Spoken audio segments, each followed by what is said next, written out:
Ah, salud. If I asked you right now to let me look at your phone so that I could start scrolling through your social media timelines, would that make you a little bit nervous? Or would you be like, hey, here it is, no problem? Well, hopefully, if I started scrolling, I wouldn't find anything too crazy. But the reality is that many people have some pretty crazy things on their timelines. I'd say if you're watching this video, then it's most likely that you're somebody that is using Instagram, YouTube, Facebook, TikTok, pretty much just about all the social media platforms that you can get. Now, I'd like to start off by saying that in themselves, these platforms are not necessarily bad. They are simply tools that we can use for better or for worse. And a lot of this really just has to do with the people that you yourself are following, whether it be friends or celebrities or just random accounts that you have. Now, I'm not saying that there's anything wrong with following a little kitty page where every day they're posting pictures of cats. The issue comes in when some of your friends who you follow, whose timelines or posts you're able to see, frequently post things that are going to tempt you. So as a general rule of thumb, we should be avoiding provocative imagery, explicit content, blasphemies against God, and really just anything that would cause us to go or lead towards sin. For example, many years back when I still used Twitter, I used to have a couple of friends who I followed, I followed from high school. And it seemed that just about every day, whenever I would go on my timeline, they would be posting things about drugs, things about alcohol, half-naked women. And those situations would always be a situation where I would either immediately scroll past that or end up looking at it for a couple of seconds. Now, sometimes those posts are gonna post in your feed, and you shouldn't take too long to just kind of like move out of it.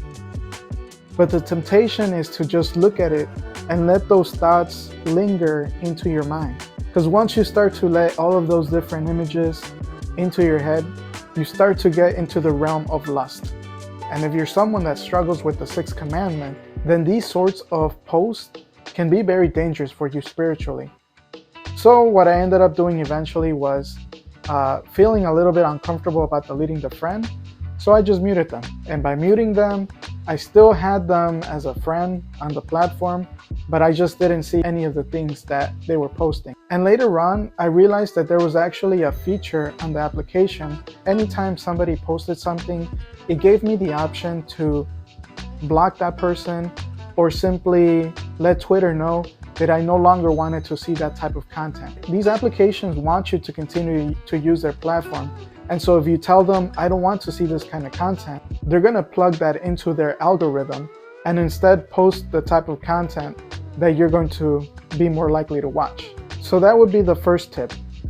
Go onto your friends list or the people that you follow or the channels that you're subscribed to and ask yourself this simple question. Does this person or this channel post explicit content? And that's the bare minimum, right? Like, are they posting half-naked people? Are they saying provocative things?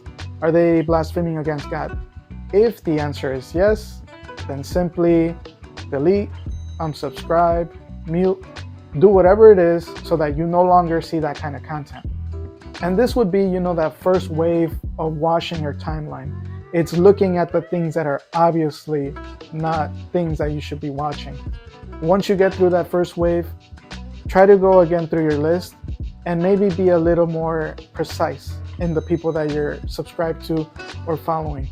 Look at the things that maybe they're sharing on their stories.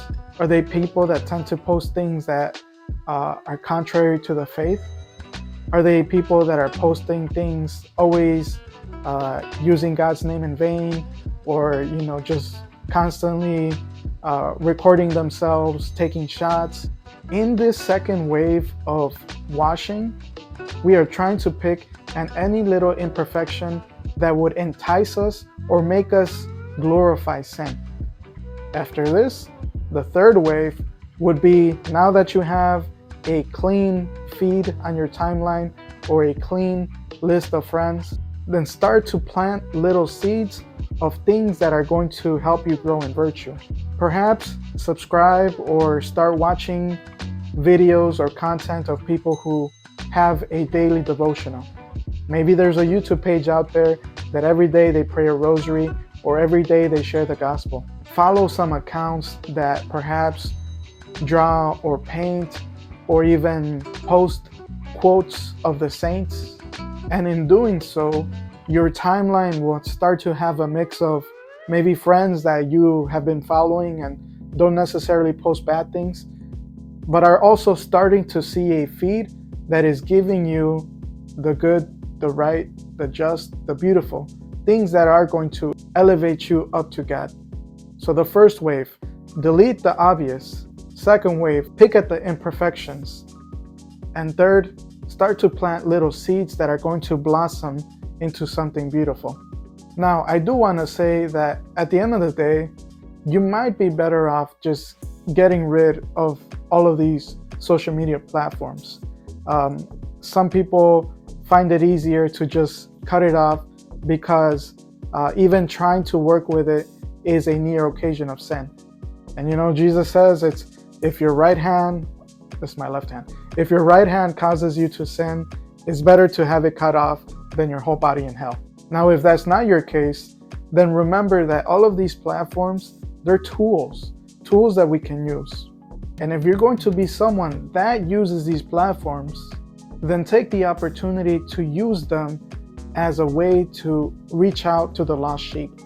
It might be the case that out of all of the people that you're following or that follow you, you may be one of two people that are actually practicing their faith.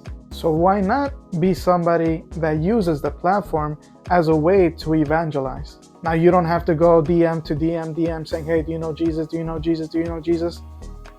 If that's how you want to do it, go right ahead. But I think something that is small but impactful is being somebody that tends to share things that are optimistic, things that are beautiful. If maybe it's the day of a Marian apparition, share one of those posts or share some of that information. And that way, once your friends are going or scrolling through their timeline or looking at the stories, they'll be like, click, click. Oh, interesting. Now, it's very possible that you might have to delete some friends. And it's very possible as well that some friends might delete you because of the things that you're promoting. Remember, every saint has their past and every sinner has a future.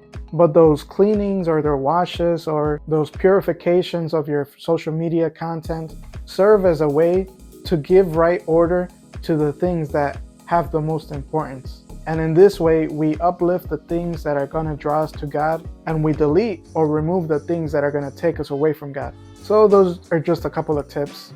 Are there any strategies that you use to keep your timeline pure? If so, post them in the comments. I'd like to see or hear what you have to say.